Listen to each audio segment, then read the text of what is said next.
तो हेलो दोस्तों, कैसे हो आप सभी। मैं हूं आपका दोस्त प्रदीप एंड स्वागत करता हूं गिरी ट्यूटोरियल के इस प्लेटफॉर्म पे। तो गाइस, सबसे पहली बात तो 9th स्टैंडर्ड का एक स्पेशल टेलीग्राम हमने ऑलरेडी बनाया हुआ है, प्लीज़ उसको ज्वाइन कर लो, जिससे अगर हमें जो भी चीज़ें लगेगी वो चीज़ें हम आप तक भेजेंगे।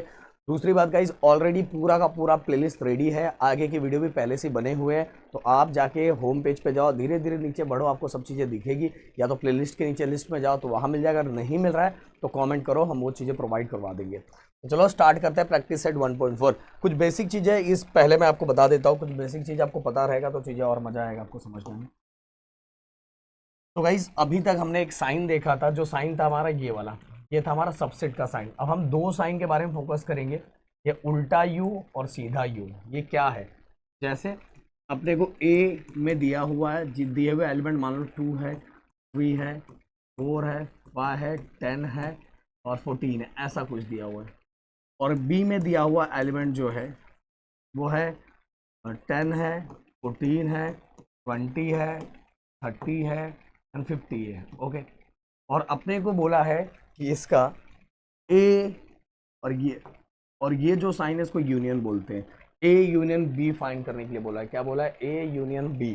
तो गाइस, हम कैसे फाइंड करेंगे ए यूनियन बी? मतलब जितना इसके अंदर जितना लिखा हुआ है सब, अगर जो 2 बार लिखा हुआ उसको बस वो 1 बार, मतलब सब के सब एलिमेंट्स को लिखना। बट जो एलिमेंट 2 टाइम्स लिखे हैं बस उसको सिंगल टाइम लिखना। मतलब ये इसके अंदर के जितने एलिमेंट हैं सब लिखना है, सब के सब लिखना है, पर एटलीस्ट 1 टाइम उनका रहना चाहिए। मतलब कम से कम ये पूरे में मिला के सबको सब लिखना है, बट जो एक से ज़्यादा है उनको भी एक ही बार लिखना है।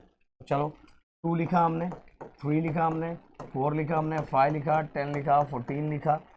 ओके, देखो 10 और 14 यहाँ भी है, तो हम यहाँ से स्टार्ट करेंगे 20, 30 एंड 50। तो गाइज, ये हो गया हमारा यूनियन। अब अगर मैं बात करूँगा इंटरसेक्शन की, इंटरसेक्शन इंटरसेक्शन की अगर मैं बात करूँ तो ए इंटरसेक्शन बी, उल्टा यू मतलब इंटरसेक्शन।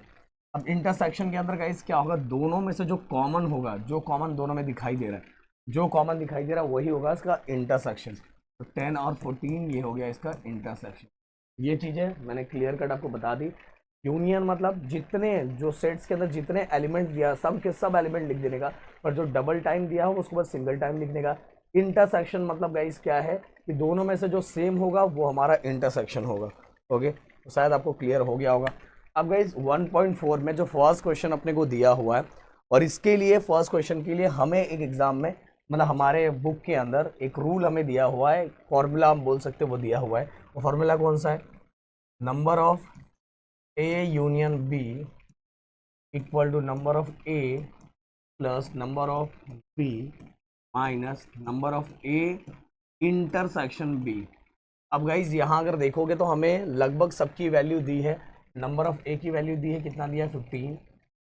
नंबर ऑफ बी की वैल्यू दी है क्या? नहीं, नंबर ऑफ बी अपने को फाइंड करना है, वो देखो, ये देखो, नंबर ऑफ बी अपने को फाइंड करना है, minus number of A intersection B. A intersection B की वैल्यू दी है, दिया है 7। और ए यूनियन बी भी अपने को दिया है 29, दिया हुआ है। बस गाइज, अब क्या करना है? सॉल्व करना है, और क्या करना है? 15 में से अगर 7, मैं देखो ये प्लस है ये माइनस है, 15 में से 7 अगर मैं माइनस करता हूँ तो मेरा कितना बचेगा? 8 बचेगा। 8 प्लस ऑफ बी, मुझे ये नंबर ऑफ बी फाइंड करना है, तो 8 प्लस में इक्वल की साइड आएगा तो माइनस हो जाएगा। 29 minus 8 which is equal to n of B. अब 29 में से 8 माइनस होगा तो हमारा कितना बच जाएगा? 21। तो therefore n of B equal 21। ये हो गया हमारा क्वेश्चन। तो फटाक से इसका स्क्रीनशॉट ले लो, हम बढ़ते हैं नेक्स्ट क्वेश्चन की तरफ। तो अगला क्वेश्चन आ गया भाई अपना, हाँ अगला दिख रहा है क्लियरली, हाँ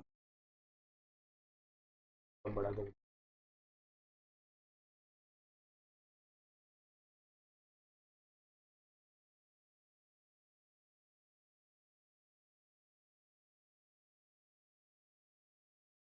ओके, दिख रहा।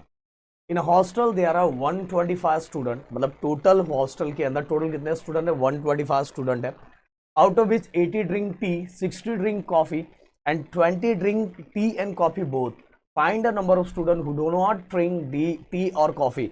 मतलब एक हॉस्टल है जिसके अंदर टोटल नंबर ऑफ स्टूडेंट 125 है, जिसके अंदर से 80 कॉफी पे 80 टी पीते हैं, 60 कॉफी पीते हैं एंड 20 अपने जैसे जो मिल गया दोनों पीते हैं, मतलब दोनों पीते हैं। ओके, चाय भी पीते हैं और कॉफी भी पीते हैं। तो find the number of student who do not drink tea और कॉफी। तो हमें निकालना है कि ऐसे कितने बच्चे हैं जो दोनों ही नहीं पीते। तो सबसे पहली बात तो गाइस देखो, यहाँ टी अलग लिखा हुआ है, कॉफी अलग लिखा हुआ है, फिर ऐसे भी कुछ बच्चे जो दोनों पीते हैं, दोनों पीते हैं वो भी अलग लिखा हुआ है। तो हमें सबसे पहले वो निकालना पड़ेगा कि कितने ऐसे टोटल या इतने मतलब टोटल ऐसे कितने स्टूडेंट है जो चाय और कॉफी पीते हैं, चाय और कॉफी पीते हैं, या तो चाय पीते हैं या तो कॉफी पीते हैं, ऐसे टोटल निकालना। क्योंकि देखो यहाँ अलग अलग लिखा हुआ है, यहाँ टी भी अलग लिखा हुआ है, कॉफी भी अलग लिखा हुआ है, फिर दोनों का मिला के लिखा हुआ है। तो हमें तीनों चीज मतलब चाय पीने वाले, कॉफी पीने वाले, दोनों वाले पीने वाले को एक साथ करना है। और एक साथ करने के लिए आप सभी को पता है सबसे पहले हमें यूनियन निकालना पड़ेगा। तो हमें ये पता चल जाएगा कि कितने लोग चाय पीते थे, कितने लोग कॉफी पीते थे। तो हम क्या करेंगे, टोटल स्टूडेंट में से उनको माइनस कर देंगे पीने वाले को। तो पीने वाले को माइनस कर दिया तो हमें पता चल जाएगा भाई कितने बच रहे जो पीते नहीं है। समझ में आया? तो पहले पीने वाले को हम निकालेंगे, मतलब क्या, चाय कॉफी पीने वाले टोटल, क्योंकि देखो इसमें अलग अलग दिया हुआ है। तो चाय वाला, कॉफी वाला, दोनों वाले। पर हमें क्या निकालना, कुल मिला के ऐसे इतने कितने हैं, तो हमें यूनियन निकालना पड़ेगा। फिर जैसे में पता चल गया कि चाय कॉफी पीने वाले कितने हैं, तो उसमें से टोटल में से हम माइनस कर देंगे, तो हमें पता चल जाएगा कि भाई जो बाकी बचे हुए कुछ नहीं पीते, मतलब चाय और कॉफी। तो चलो स्टार्ट करते हैं। देखिए सबसे पहले let you B the number of you be the total number of students. अब यू मतलब हमारा universal set, total number of student. तो टोटल नंबर ऑफ स्टूडेंट जो हमारा टोटल रहता है उसको यूनिवर्सल में लेते हैं। तो टोटल नंबर ऑफ स्टूडेंट कितना आ गया, 125। अब दूसरा, जितने लोग चाय पीते हैं, लेट टी, टी को टी से ही लिखते हैं, let T be the number of students who drink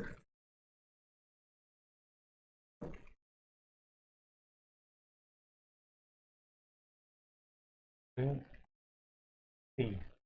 कितने लोग टी पीते हैं भाई, नंबर ऑफ टी, कितने लोग टी पीते हैं देखो 80। अब दूसरा, कॉफी को हम सी लिख देते हैं, let C be the student, C be the number of student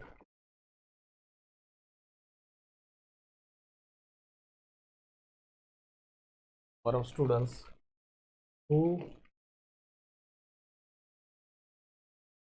drink coffee. कितने लोग कॉफी पीते हैं, number of C equal to कितने, कॉफी पीने वाले कितने, 20। ओके, और लास्ट टू लास्ट एक चीज हमें और दिया हुआ है कि दोनों टी एंड कॉफी पीने वाले, मतलब number of T intersection coffee. Intersection मतलब मैंने बताया था कि दोनों वाले कितने हैं टोटल, ये अपने को दिया हुआ है। अच्छा अच्छा, ये 60 है, कॉफी 60 है, और दोनों पीने वाले कितने हैं, दोनों पीने वाले 20 है। हो गया, सब चीज़ें हमने यहाँ लिख दी। सबसे पहले हमने यूनिवर्सल सेट लिखा 125, फिर इसके बाद हमने लिखा कितने ऐसे स्टूडेंट हैं जो टी पीते हैं, फिर हमने ये निकाला कि कितने ऐसे स्टूडेंट जो कॉफ़ी पीते हैं, फिर हमने दोनों पीने वाले कितने हैं जो चाय और कॉफ़ी दोनों पीते हैं। अब हम ये सभी का बस पीने वाले निकालेंगे। एटलीस्ट तुम पीते हो भाई, चाय पीते हो या कॉफ़ी पीते हो, तो मतलब हमें यूनियन निकालना पड़ेगा। सबसे पहले यूनियन, तो हम कैसे निकालेंगे वो आपको याद होगा, अभी मैंने याद करवाया था। बस हम ए के जगह पे यहाँ टी यूज़ कर लेंगे। देखो ये वाला ये अगर अभी आपको याद होगा, ये वाला, बस ए के जगह पे हम टी यूज़ करेंगे, बी के जगह सी यूज़ करेंगे, क्योंकि हमने वहाँ जो लिया हुआ है, कोई कंपलसरी नहीं कि आपको ए ही यूज़ करना है। टी यूनियन बी, यही हमारा रूल वाइज था। Number of T plus number of C minus number of T intersection B. तो अब नंबर ऑफ टी कितना था, number of T 80, number of coffee कितना था 60, और दोनों मिला के कितने थे 20। 80 में से 20 माइनस करो तो हमारा ये भी 60 आ जाए, 60 प्लस 60 120। ओके, और ये हो गया हमारा number of T union B. इसका मतलब हमें पता चल गया कि 120 स्टूडेंट ऐसे हैं कि एटलीस्ट वो चाय और कॉफी में से कुछ तो पीते हैं, पर पीते जरूर है। टोटल हमें मिल गया, टोटल कैलकुलेशन हमें मिल गया। पर हमें क्या निकालना है, कितने ऐसे स्टूडेंट है जो कुछ भी नहीं पीते, भाई कुछ भी नहीं पीते, हमें ये निकालना है। हमें number number of student who do not drink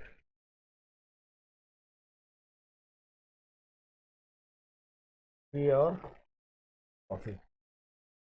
तो कितने ऐसे स्टूडेंट हैं, उनको टोटल टोटल स्टूडेंट में से टोटल स्टूडेंट में से यूनियन को माइनस कर दो। ये टोटल मतलब यूनिवर्सल, यूनिवर्सल में से यूनियन को माइनस कर दो, पी यूनियन पी। अब यूनिवर्सल स्टूडेंट कितने हैं, टोटल स्टूडेंट कितने हैं 125, और इसके अंदर से ये कितने हैं 120, और 125 में से 120 माइनस करेंगे तो कितना आ जाएगा 5। तो 5 नंबर ऑफ स्टूडेंट ऐसे हैं जो ना तो चाय पीते हैं ना तो कॉफ़ी पीते हैं, मतलब मेरे जैसे हैं। और आपके जैसे कौन से, प्लीज़ कमेंट में लिख के मुझे बताना, और इसका एक फटाक से स्क्रीनशॉट ले लो। हम बढ़ते हैं नेक्स्ट क्वेश्चन की तरफ। तो अगला क्वेश्चन में क्या लिखा हुआ है, in a competitive exam 50 students passed in English, मतलब 50 स्टूडेंट इंग्लिश के अंदर पास है, 60 students pass in mathematics and 40 student pass in both the subject. मतलब 50 स्टूडेंट इंग्लिश में है, 60 स्टूडेंट मैथ में पास है, एंड 40 स्टूडेंट दोनों में पास है, 40 स्टूडेंट दोनों में पास है। फिर इसके बाद हमने क्या लिखा है, none of them fail in both the subject, मतलब कि कोई भी दोनों सब्जेक्ट में फेल नहीं है, कोई भी, मतलब कोई भी क्लास में ऐसा स्टूडेंट नहीं है जो इंग्लिश और मैथ में दोनों में फेल है। मतलब इसका मतलब है ना, एक में तो फेल होगा ही। देन इसके find the number of student who passed at least in one of the subject, मतलब ऐसे स्टूडेंट निकालने हैं कि कम से कम वो एक सब्जेक्ट में पास हो, कम से कम एक सब्जेक्ट, दोनों में पास होंगे चलेगा, बट कम से कम एक सब्जेक्ट में पास हो। तो गाइस आपको पता है कि अगर हम ऐसा कुछ क्वेश्चन निकालते हैं कि एटलीस्ट एक सब्जेक्ट में पास हो, या तो इंग्लिश में या तो मैथ में, ओके, तो हम इसको यूनियन फाइंड करते हैं। मैंने बोला ना, या तो चाय पीते या तो कॉफी पीते, या दोनों में से कुछ भी करते, फिर भी वो यूनियन में आते हैं। आपको पता है ना, हम जब नंबर लिख रहे थे 1 2 3 4, तो इसके नंबर और इसके नंबर जो सेम थे उसको भी हम 1 बार लिख रहे थे, जो सेम नहीं थे उसको भी लिख रहे थे। यूनियन में हम ऐसा ही कर रहे थे। तो हमें ये फाइंड करना है कि ऐसा कौन सा स्टूडेंट है जो एटलीस्ट एक सब्जेक्ट में तो पास है, तो वो भी यूनियन के अंदर ही फाइंड किए करेंगे हम लोग। इसके अंदर फाइंड करेंगे यूनियन, क्योंकि इसका टोटल नंबर तो दिया नहीं है, इसमें अलग अलग नंबर दिया हुआ है कि कितने स्टूडेंट इंग्लिश में पास है, कितने स्टूडेंट मैथ में पास है, और ये भी दिया हुआ कोई स्टूडेंट दोनों सब्जेक्ट में फेल नहीं है। तो ऐसे कितने स्टूडेंट है कि एटलीस्ट एक सब्जेक्ट में पास है, एटलीस्ट एक सब्जेक्ट में। मतलब फिर से बता रहा हूँ, इसका मतलब होता है यूनियन है। आप देखो, हमने फाइंड ए में कुछ एलिमेंट था, बी में कुछ एलिमेंट था, और दोनों में से जो अलग अलग था वो भी हमने यूनियन में लिखा था, और जो सेम था उसको वन टाइम लिखा था। समझ में आया? तो हम यहाँ लिखेंगे फिर से वैसे ही, let let E B the number of be the number of students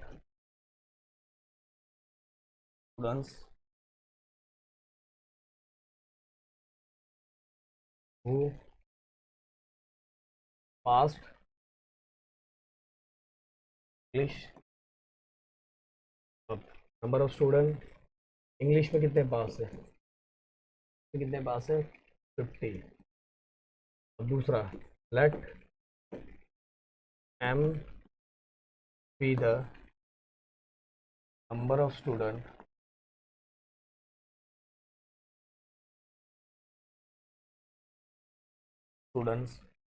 who passed in math। Okay, तो n ऑफ m कितना आ जाएगा हमारा, मैथ के लिए कितने दिया हुआ है 40 40, एंड इसके बाद दोनों सब्जेक्ट में और कुछ दिया हुआ है नहीं, हमें find the number of student who pass at least one subject. 50 student, अरे रे रे ये 60 दिया हुआ है यार। और आगे क्या लिखा हुआ है, 40 student pass in both the subject. 40 student pass in both the subject. Both the subject मतलब आपको पता है इंग्लिश, बोथ मतलब इंटरसेक्शन, इंग्लिश और मैथ मिला के दोनों कितने बच्चे पास है, 40 स्टूडेंट। Okay clear. अब वही वाली चीज़ें यूज़ करनी है, सब सिंपल सा। इसमें तो टोटल भी नहीं दिया कि हमें कुछ माइनस करना है, हमें तो एटलीस्ट वन सब्जेक्ट वाला निकालना है, मतलब यूनियन निकालना है। तो वैसे ही यूज़ करेंगे, देखो बस। तो हम यहाँ फिर से फॉर्मूले को ऐसा चेंज कर देंगे, E union M, n of E plus n of M minus n of E intersection M. Okay अब देखो इंग्लिश में कितने टोटल 50, मैथ में टोटल कितने हैं 60, और दोनों मिला के कितने हैं 40। अब देखो भाई सिंपल सी बात है, 50 में से 40 माइनस करो, कितना बचता है 10 बचता है। 10 में 60 प्लस कर दो, कितना बचेगा 70। तो 70 स्टूडेंट ऐसे हैं कि जो एटलीस्ट वन सब्जेक्ट में क्या है भाई, यूनियन मनी। 70 स्टूडेंट ऐसे हैं जो एटलीस्ट एक सब्जेक्ट में पास है। एकदम क्लियर, एकदम सिंपल सा निकल गया 70 स्टूडेंट। ओके तो फटाक से इसका स्क्रीनशॉट ले लो, हम बढ़ते हैं नेक्स्ट क्वेश्चन की तरफ। तो गाइस जब बढ़ते हैं नेक्स्ट क्वेश्चन की तरफ, a survey was conducted to know the hobby of 220 student of class 9। अब सब सिंपल सी बात है, टोटल नंबर ऑफ स्टूडेंट अगर अपने को फाइंड करना है तो टोटल दिया हुआ तो हमारा क्या होता है यूनिवर्सल। तो टोटल यूनिवर्सल स्टूडेंट कितने हैं 220। इसके बाद out of which 130 student informed about their hobby as a rock climbing. 130 student ने क्या हॉबी बताई है, रॉक क्लाइंबिंग। अब ये वाले स्टूडेंट है रॉक क्लाइंबिंग वाले, इसलिए यहाँ आर लिख लेते हैं। तो नंबर ऑफ रॉक क्लाइंबिंग वाले स्टूडेंट कितने हैं 130। इसके बाद guys 180 student informed about their hobby है स्काई वॉचिंग। स्काई वॉचिंग वाले बच्चे कितने हैं, स्काई वॉचिंग वाले बच्चे कितने हैं भाई, स्काई वॉचिंग वाले बच्चे 180 स्टूडेंट। इसके बाद गाइस आगे और दिया हुआ, there are 180 student who follow both the hobby. 110 student ऐसे जिनकी हॉबी दोनों हैं, दोनों पसंद है उनको, दोनों पसंद है। तो दोनों पसंद है तो ऐसे लिख दो आर, दोनों इंटरसेक्शन होगा ना, रॉक क्लाइंबिंग और स्काई वॉचिंग दोनों पसंद है। ऐसे कितने स्टूडेंट है 110 स्टूडेंट। ओके और चाहिए तो स्टार्टिंग में ये भी लिख देना है, you be the total number of student, R B the number of student who follow rock climbing, S B the number of student who follow sky watching. और इसके बाद ये लिख देना, ये चाहिए तो इसको मतलब कंसीडर कर देना, क्योंकि इसके अंदर कंसीडर करना पड़ेगा, क्योंकि आर एस इसके अंदर दिया नहीं है, हमने खुद से लिया। तो आप चाहिए तो लिख देना। अब आगे चलते हैं, अगला हमें क्या दिया हुआ है, एक एक चीजें। There are 110 student who follow both the hobby लिख दिया। अब हमें क्वेश्चंस क्या क्या पूछा है, how many student who do not have any of the two hobby. ऐसे कितने बच्चे हैं जिनका कुछ भी हॉबी नहीं है। एक सिंपल सा एग्जांपल मैं देता हूं कि मान लो मैं बोल रहा हूं मेरे क्लास के अंदर 4 रो हैं, उन रो में से 3 रो के बच्चों को वड़ा पाव पसंद है। तो किसको वड़ा पाव पसंद नहीं है, एक वाले रो को, क्योंकि हमने डायरेक्ट 4 रो बोला ना, तो हमने क्या किया 3 रो को बता दे तो एक ही रो बचा ना। तो वैसे ही हमें पूछा कि कितने ऐसे बच्चे हैं जिनको कुछ भी हॉबी नहीं, कोई भी हॉबी नहीं है। अब देखो यहाँ कुछ रॉक क्लाइंबिंग वाले हैं, स्काई वॉचिंग वाले हैं और टोटल वाले भी हैं। तो हम क्या करेंगे, इन सभी को कंबाइन करके एटलीस्ट एक ऐसा ग्रुप फाइंड करेंगे कि जिसमें किसी न किसी को कुछ तो पसंद जरूर है। ओके एक टोटल कंबाइन रेशो फाइंड करेंगे। जैसे अभी आपको पता है, मैंने पहले ही बताया कि हम जब यूनियन फाइंड करते हैं तो दोनों सेट्स के अंदर जो कॉमन नंबर है उसको एक बार लिखते हैं और जो नंबर नहीं है उसको भी लिखते हैं। तो सेम चीज हम ये सबको कंबाइन करके एक ऐसा ग्रुप फाइंड करेंगे जिस ग्रुप के अंदर एटलीस्ट आपको कुछ तो कोई तो हॉबी होगी आपकी, या तो रॉक क्लाइंबिंग या स्काई वॉचिंग कुछ तो हम ये एक ग्रुप फाइंड करेंगे जिसके अंदर एक हॉबी है। टोटल हॉबी वाले बच्चों को हम टोटल नंबर ऑफ स्टूडेंट में से क्या करेंगे, माइनस कर देंगे। ओके ये टोटल नंबर ऑफ स्टूडेंट में से माइनस कर देंगे किसको, जो हॉबी वाले स्टूडेंट है, हॉबी वाले स्टूडेंट को इसमें से माइनस कर देंगे। तो हमें पता चल जाएगा कितने ऐसे स्टूडेंट जिनकी हॉबी कुछ भी नहीं है। पर हमें ये निकाल, ये सब अलग अलग दिया है ना, ये सब अलग अलग दिया है, तो हमें इसको कंबाइन करके एक कॉमन निकालना पड़ेगा। और कंबाइन करके एक कॉमन निकालना मतलब हमें क्या निकालना, यूनियन। एटलीस्ट कुछ तो हॉबी होना चाहिए, मतलब क्या निकालना, यूनियन। तो चलो सबसे पहले हम यूनियन ही निकाल लेते हैं। तो आर यूनियन एस, इसी से बनाया ना यार, कुछ अलग थोड़ी किया है। अब number of R, number of S minus number of R intersection S. अब गाइस नंबर ऑफ आर कितना दिया है, रॉक क्लाइंबिंग वाले बच्चे कितने, 130, स्काई वॉचिंग वाले बच्चे कितने, 180, और हमारे टोटल बच्चे कितने हैं जिनको दोनों चीज़ें पसंद है।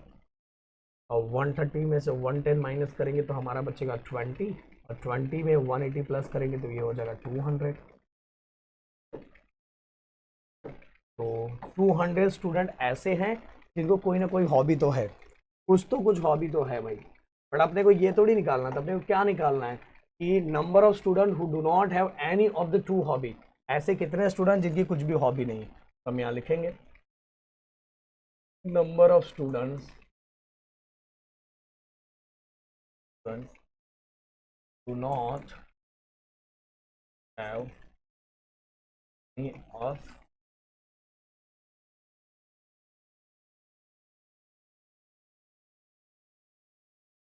ओके। तो हम क्या करेंगे, टोटल जितने बच्चे थे में से हॉबी वाले जितने बच्चे हैं उनको क्या करेंगे, माइनस कर देंगे। अब टोटल स्टूडेंट कितने थे, 220, एंड हॉबी वाले बच्चे कितने थे, 200। 220 में से 200 माइनस करेंगे तो 20, 220 में से 200 माइनस करेंगे 20।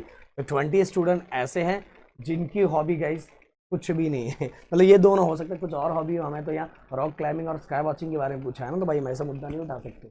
ओके, तो चलो अब अगला क्वेश्चन, अगला क्वेश्चन क्या लिखा हुआ है, how many them follow the hobby of rock climbing. Okay, कितने नंबर ऑफ स्टूडेंट है, number of student who follow the hobby of rock climbing only. तो गाइस देखो यहाँ एक चीज, यहाँ 130 स्टूडेंट ने बताया कि इनकी हॉबी क्या है, रॉक क्लाइंबिंग, सही बात है। बट इसके साथ ही 110 स्टूडेंट ने भी 110 स्टूडेंट ऐसे भी हैं जिनकी दोनों हॉबी है, दोनों हॉबी है। ओके, तो हमें क्या करना पड़ेगा, बस प्योरली प्योरली रॉक क्लाइंबिंग के लिए इसमें से टोटल वाले में से माइनस करना पड़ेगा, तो हमें पता चलेगा प्योरली इतने कितने ऐसे बच्चे हैं जिनका बस जो मतलब हॉबी है वो रॉक क्लाइंबिंग है। प्योरली बच्चे निकालना है, तो टोटल में से जो 130 स्टूडेंट है और दो बोध वाले में से क्या करना पड़ेगा, माइनस करना पड़ेगा। तो हम यहां लिखते हैं number of students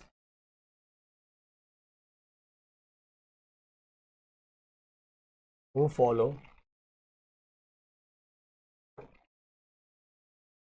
the hobby of rock climbing only। तो गाइस क्या करना पड़ेगा, हमें सिंपल सी बात है कि देखो टोटल 130 स्टूडेंट है, 130 स्टूडेंट में से 110 स्टूडेंट ऐसे भी है जो दोनों हॉबी फॉलो करते हैं। तो हमें दोनों वालों को क्या करना है, इसमें भी कुछ होंगे तो हमें इसे माइनस करना पड़ेगा। तो 110 में से 130 में से 110 माइनस करेंगे तो हमें पता चलेगा 20 ऐसे स्टूडेंट हैं जो प्योरली बस क्या फॉलो करते हैं, रॉक क्लाइंबिंग फॉलो करते हैं। अब अगला अगला सेम ऐसा ही लिखना है, ये वाली line, number of student who follow the hobby of rock climbing था, बस अब यहाँ क्या लिखोगे, hobby of sky watching. Hobby of sky watching ये लाइन लिख देना डायरेक्टली। अब हम क्या करेंगे, कितने में से कितना माइनस करना है अपने को, 130 नहीं 180 है, 180 है ना, 180 student inform about their hobby as a sky watching. 180 में से बोथ वाले को क्या करेंगे, माइनस करेंगे, यहाँ माइनस किया तो 70 student who follow the hobby of sky watching only. Okay, तो ये निकल गया तीनों चीज। ओके, फटाक से फट एक इसका स्क्रीनशॉट ले लो, चलो जल्दी स्क्रीनशॉट ले लो, हम बढ़ते हैं आगे की तरफ। अब गाइस अगला क्वेश्चन बहुत सिंपल है, observe the given Venn diagram and right the following sets. कुछ दिया हुआ है हमें, यहाँ डायग्राम दिया हुआ है और इसको देख के हमें सेट्स को लिखना है। सबसे पहले ए, ए में कौन कौन से एलिमेंट है, देखो ए में कौन कौन से, ए की तरफ ध्यान दो पूरा। ए में कौन कौन सा एलिमेंट है, एक्स है, वाई है, जेड है और एन। अब बी में बताओ कौन कौन सा एलिमेंट है, बी में ध्यान दो, बी में पूरा देखो, पूरा ध्यान दो, पी क्यू आर और एम और एन बी में भी है। देखो ये एम और एन दोनों में है, दोनों के एलिमेंट में इसको लिखना है। इसके बाद गाइस हमसे क्या पूछे, A union B, A union B, A union B कब लिखो, और जो डबल टाइम है उसको सिंगल टाइम लिखो, x y z m n, m n दोनों में है, एक ही बार लिखेंगे, पी क्यू, हो गया। ओहो यूनिवर्सल सेट, तो पहले लिख देना चाहिए। यूनिवर्सल सेट में जितना दिया हुआ है, जितना सब कुछ दिया हुआ है, ये बाहर वाला भी सब कुछ लिखना है, सब कुछ लिखना है। तो हम पहले लिख लेते हैं x y z n p q r s t. Universal में सब के सब लिख देने का, सब के सब हो गया। अगला वाला ए डैश, ए डैश हमने देखा है कॉम्प्लीमेंट ऑफ ए, मतलब ये वाले पार्ट को, ये जो आपको दिखाई दे रहा है, ये वाले पार्ट को यूनिवर्सल में देखो, यूनिवर्सल में ये वाले पार्ट को छोड़ के, मतलब एक्स को छोड़ के, वाई को छोड़ के, जो जो इसके अंदर है, जेड को छोड़ के, एम को छोड़ के और एन को छोड़ के, जो भी बच रहा है वो हमारा कॉम्प्लीमेंट ऑफ ए डैश है। तो क्या बचा है हमारा, पी बचा है, पी बचा है, क्यू बचा है, आर बचा है, एस बचा है और टी बचा है, हो गया। कॉम्प्लीमेंट ऑफ ए डैश मिल गया। अब complement of B dash, complement of B dash मतलब बी वाले जो भी एलिमेंट है, बी वाले एलिमेंट को छोड़ के यूनिवर्सल के अंदर, हो गए, बी वाले एलिमेंट को किस में छोड़ के, यूनिवर्सल में छोड़ के, जो भी बचेगा, जो भी बचेगा वो मेरे लिए क्या होगा, तो पी है, पी को छोड़ के, क्यू को छोड़ के, आर को छोड़ के और साथ में एम को छोड़ के और साथ में एन को छोड़ के, जो भी बचा वो हमारा क्या रहेगा, कॉम्प्लीमेंट ऑफ बी। एक्स बच रहा है, एक्स बच रहा है, मतलब ये बी वाले एलिमेंट को इसके अंदर देखना है, ये बी वाले एलिमेंट को छोड़ के इसके अंदर छोड़ के, बाकी जो भी बचेगा इसके अंदर जो भी बचेगा वो कॉम्प्लीमेंट ऑफ बी डैश होगा। तो एक्स बचा अपना, सही बात है, वाई बचा है, सही बात है, जेड बचा है, सही बात है, एम और एन तो इसके अंदर है तो इसको नहीं लिखना, पी और क्यू आर भी इसके अंदर है तो नहीं लिखना है, एस और टी। तो जो इसके एलिमेंट है वो यूनिवर्सल में छोड़ के बाकी वो कॉम्प्लीमेंट हो जाते हैं। अब अगला ए यूनियन बी का कॉम्प्लीमेंट है। अब ए यूनियन बी को देखो, ए यूनियन बी के, ए यूनियन बी के सभी एलिमेंट को छोड़ के जो भी इसके अंदर बाकी बचा, अब मैं डायरेक्ट क्रॉस ही कर दूंगा, पानी खत्म कर देंगे हम। एक्स तो ये नहीं लेना है, वाई ये भी नहीं लेना है, जेड नहीं लेना है, एम नहीं लेना है, एन नहीं लेना है, पी नहीं लेना है, क्यू नहीं लेना है, आर नहीं लेना है, बस क्या बचा, एस और टी, एस और टी, एस और टी हो गया। और यहाँ हमारा ये पूरा का पूरा एक्सरसाइज खत्म होता है। हम मिलते हैं नेक्स्ट वीडियो में, और गाइस कंटिन्यू पढ़ते रहो। और यहाँ हमारा चैप्टर खत्म हो गया। अब अगर आप बोलोगे तो हम प्रॉब्लम सेट के भी इसके क्वेश्चंस करवा देंगे। Thank you so much guys, जय हिंद एंड जय महाराष्ट्र।